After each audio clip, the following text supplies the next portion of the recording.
Hello and welcome to this next session on engineering graphics. In this session, I am going to explain the rules for dimensioning. Now there are certain rules for dimensioning and we need to follow all those rules. If you do not follow those rules, then dimensioning doesn't look good.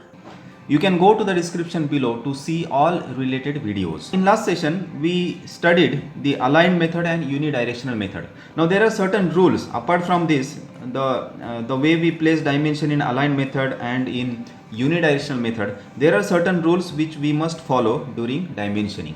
Now the first rule is dimensioning should be completely done so that no further calculations are required, right? So as in this case we see like this, for this particular object, this is a particular view of a particular object. So in this case we see that this dimension is 10, this dimension is 20, 30, 45, 65 and so on. This dimension is 15, this is 60. So if we see all these dimensions, there is nothing which is not shown.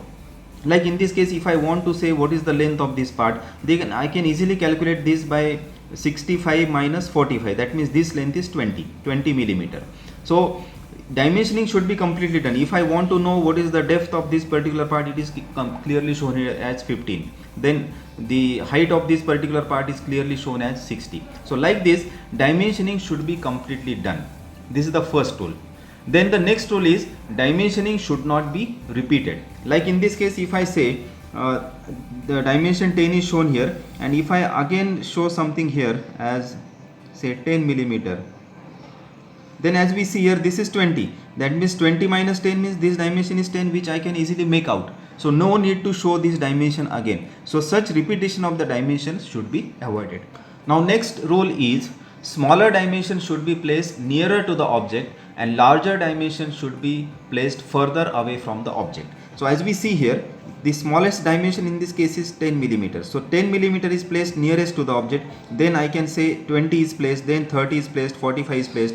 There is nothing written that 65 is placed first and then 10 is placed later. So the smaller dimension should always be placed nearer to the object and then larger and the largest. So here we see the largest dimension in this case is 65 millimeter, which is placed farthest from the object. Then the next rule is avoid haphazard dimensioning.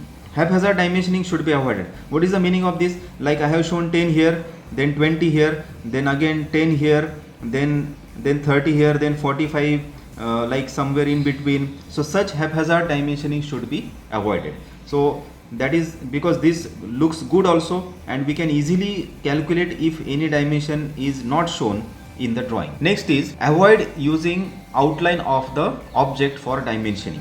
Now what is meaning of this? This is outline of the object. As we see, this is all is outline of the object. So as far as possible, we should not use outline as a extension line.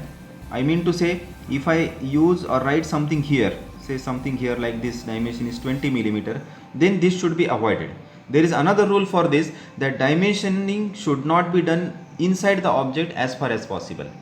Okay, so as far as possible, there is much ample space available here, so we should not place dimension inside the object. So this is, in this particular case, we are violating two rules. One is we are using outline of the object, and also we are placing the dimension inside the object. So both these things should be avoided in dimensioning. So this is the wrong way, that's why I am just erasing it. So the next rule is, as far as possible, dimensions should be placed outside the object, which I have just cleared, that the dimension should be placed outside the object.